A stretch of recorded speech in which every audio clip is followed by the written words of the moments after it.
নমস্কাৰ সাকসেছ আসাম নামৰ ইউটিউব চেনেলটোলৈ আপোনালোক সকলোকে পুনৰবাৰ স্বাগতম জনাইছো পুনৰ ধুবুৰী মেডিকেল কলেজৰ ফালৰ পৰা নতুন পদ মুকলি কৰি দিছে তো এইখন হৈছে ফুল এডভাৰটাইজখন তো ইয়াতে আপোনালোকে যদি চাই পোষ্টৰ নামটো লেবৰেটৰী টেকনিচিয়ান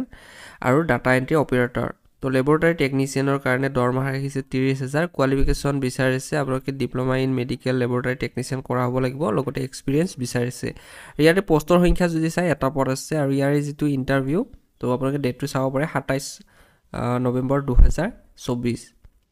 তো নেক্সট পোষ্টৰ নাম হৈছে ডাটা এন্ট্ৰি অপাৰেটৰ ইয়াৰ বাবে আপোনালোকৰ 20000 দৰমহা ৰাখিছে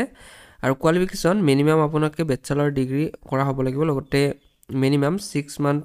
ডিপ্লোমা ইন কম্পিউটাৰ এপ্লিকেশন থাকিব লাগিব আৰু এক্সপেৰিয়েন্স বিচাৰিছে আৰু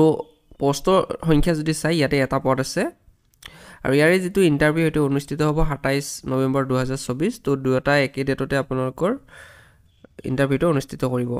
তো আপোনালোকৰ যিখিনি অৰিজিনাল ডকুমেন্ট আছে তো সকলোখিনি আপোনালোকে নিব লাগিব লগতে ফটো ষ্টেট কৰি সকলোখিনি লৈ যাব আৰু ইয়াতে আপোনালোকে এড্ৰেছটো দিয়া আছে কনফাৰেন্স হল 1st floor academic building Dhubri medical college তো এই এড্ৰেছটোত যাব লাগিব তো 10টা বজাত সময় দিছে আপোনালোকক তো আপোনালোকে 27 নৱেম্বৰ 2024 এই এড্ৰেছটোত যাব যি সকলে এক্সামটো ইন্টাৰভিউটো দিম বুলি ভাবিছে তো বন্ধুসকল এইখিনি আছিল ভিডিওটো আপোনালোকক দিবৰ বাবে আৰু এনেকুৱা ধৰণৰ ভিডিওসমূহ পোৱাৰ বাবে আপোনালোকে আমাৰ এই চেনেলটোৰ লগত জড়িত হৈ থাকিব তো বন্ধুসকল এইখিনি আছিল ভিডিওটো আপোনালোকক দিবৰ বাবে ধন্যবাদ